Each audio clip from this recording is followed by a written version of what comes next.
Anda Setiawati, Prodi Psikologi, Fakultas Psikologi dan Kesehatan UIN Wonosobo Semarang. Nah, saya dari KKN Reguler 75 kelompok 140. Di sini saya akan menjelaskan atau sedikit mengedukasi tentang stres. Nah, apa itu stres? Stres adalah reaksi tubuh terhadap suatu tantangan. Stres sering sekali dianggap sebagai sesuatu yang buruk, padahal dalam beberapa hal juga bisa dianggap baik. Mungkin membuat tubuh menjadi jauh lebih baik, atau bisa membuat diri kita melarikan diri dari situasi yang berbahaya. Stres menghasilkan reaksi fisiologis dalam tubuh kita. Hormon yang dilepaskan yang menyebabkan manifestasi fisik dari stres.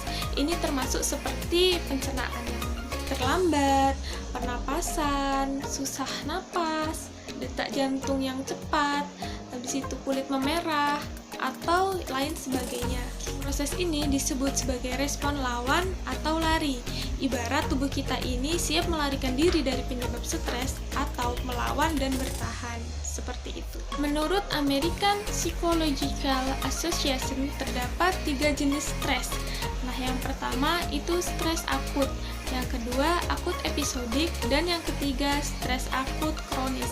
Untuk penjelasannya, pertama yaitu stres akut. Stres akut ini merupakan bentuk stres yang paling umum dan merupakan stres yang baru atau stres yang diantisipasi. Nah, selama stres akut ini tidak berlangsung lama dan tidak terjadi berulang-ulang, itu nggak apa-apa, karena itu terjadi pada diri kita semua dan akan berlalu seiring waktu. Seperti itu yaitu akut episodik. Nah, stres akut episodik merupakan stres akut yang sering terjadi. Nah, ini merupakan jenis stres yang terus-menerus muncul, terkadang berpola dan disertai dengan kekhawatiran maupun kecemasan terhadap hal-hal yang terjadi pada diri sendiri maupun di sekitar lingkungannya. Nah, stres ini merupakan jenis stres yang terjadi berulang kali. Yaitu stres akut kronis. Nah, stres akut kronis ini dapat dianggap sebagai stres yang tanpa henti membuat diri kita menjadi lelah, kayak gitu. Nah, stres ini pastinya mempengaruhi kesehatan tubuh kita, seperti menyebabkan gangguan atau masalah pada jantung, stroke, dan bahkan bisa terkena kanker, seperti itu. Nah, stres ini sangat membutuhkan bantuan para ahli.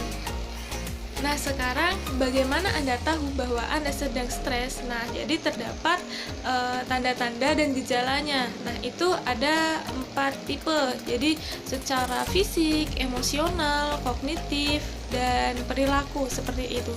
Namun, setiap individu itu berbeda-beda kategorinya. Jadi, apa penyebabnya? Kemudian, individu itu sendiri responnya seperti apa? Seperti itu. Nah, sekarang ini kita akan mengulas tentang tadi gejala-gejalanya itu seperti apa. Seperti apa gejala fisik ketika Anda sedang stres? Nah, itu bisa seperti menstruasi tidak teratur, buang air besar tidak teratur, gemeteran, nyeri dada, nyeri otot, kesulitan tidur, sakit lebih sering daripada biasanya, kemudian gangguan pencernaan, dan juga itu perubahan drastis dari berat badan. Gejala emosionalnya itu seperti mudah marah atau tidak sabaran, perasaan sedih atau depresi, kegelisahan, merasa kewalahan, kemudian tuh mengurangi atau menghilangkan aktivitas yang biasanya dilakukan atau dinikmati.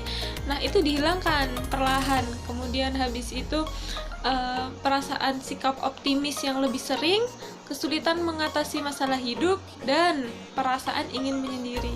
Gejala kognitifnya itu seperti konsentrasi yang terganggu, kesulitan mengingat hal-hal seperti pekerjaan rumah atau deadline, perasaan atau pikiran cemas, penalaran yang terganggu, gangguan bicara, pikiran yang terus berulang atau tidak diinginkan.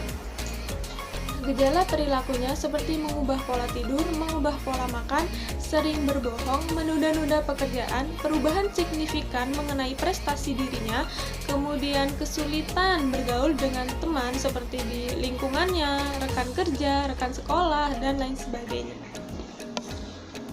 Jadi itu tadi sekilas info atau sedikit edukasi mengenai stres. Semoga bermanfaat bagi kita semua. Saya akhiri. Wassalamualaikum warahmatullahi wabarakatuh.